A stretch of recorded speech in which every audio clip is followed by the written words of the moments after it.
Hello,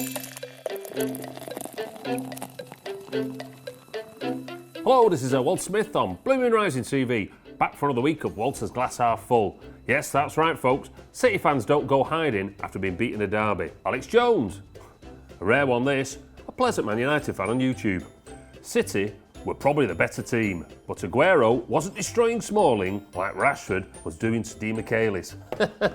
Mate, I could have probably given Di Michaelis a bit of a run for his money in that game. To be fair, Pellegrini actually did make some very strange decisions. I mean, why didn't he start Fernando when you got Di Michaelis in the back four? You've got to ask yourself, would the United striker actually have got past both those players? The other baffling decision, I feel, was why didn't he bring on Iheanacho when he brought on Bonny? Iheanacho would have just been kicking his heels on that bench, gagging to score a goal. The players don't seem overly focused at the moment. It's almost like when I was at school and the strict teacher was off and you could see the supply guy coming up the corridor asking directions and you knew he was coming to your room. Me personally, I'm not going to dig out any individual players. We've all got our thoughts on that. But to be fair folks, all that matters now, with the league gone, is actually getting into that top four.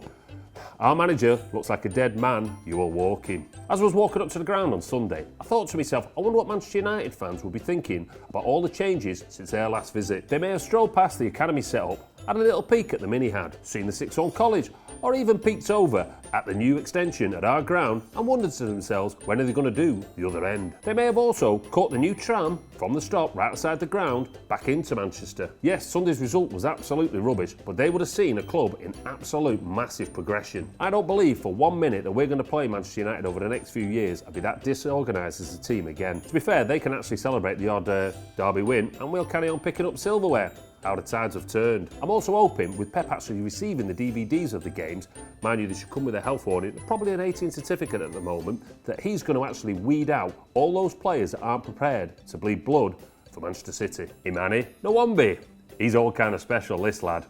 You brag like the Carling Cup is like something, ha ha ha. When was the last time you won a Community Shield, our Premier League era? Never. That's right, now sit down. It's a good job I'm sat down, Imani. Imani, what I'd like to do is actually pull this statement wide apart. City brag like the League Cup is actually a big trophy. Well, because it is. City entered 4 competitions this year, and mate, they've won 1. Now that's 1 more than Manchester United have won since, well, Fergie left. In fact, City have actually won 3 trophies since Fergie left, all to your, well, 0. Imani, if the League Cup actually meant so little, why did they have a banner at the Stretford end for all those years celebrating our 1976 Cup win? This banner here. Silverware is silverware, and for you to actually have a go at us for winning stuff when your club hasn't, makes you look all kinds of stupid. And now for the second part. When was the last time you won a Community Shield, a Premier League era? That's right, never. Sit down. Well, that's also wrong. Mate, we won it in 2012. Now folks, you might actually think I'm making this stuff up. No, he really wrote it.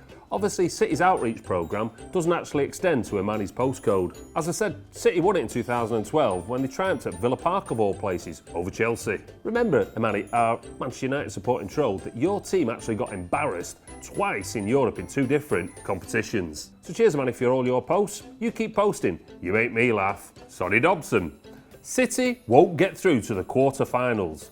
They are mentally incapable and City have no physical qualities, especially looking at Yaya's recent form. Ha ha ha ha.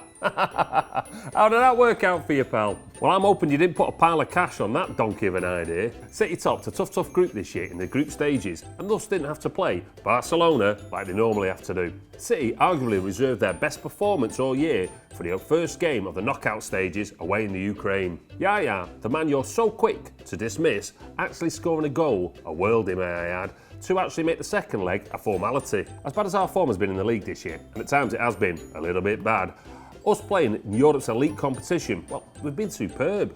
We take on Paris Saint-Germain in the next round, and to be honest with you, my main concern is the outrageous ticket pricing policy. I hope Manchester City doesn't become a corporate-based, all-filling stand.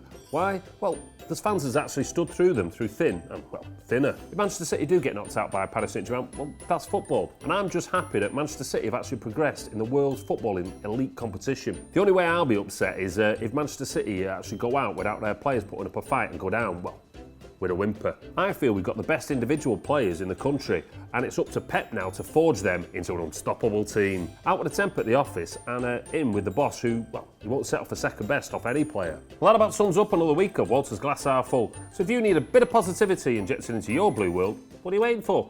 Get tapping below. Oh, time for another.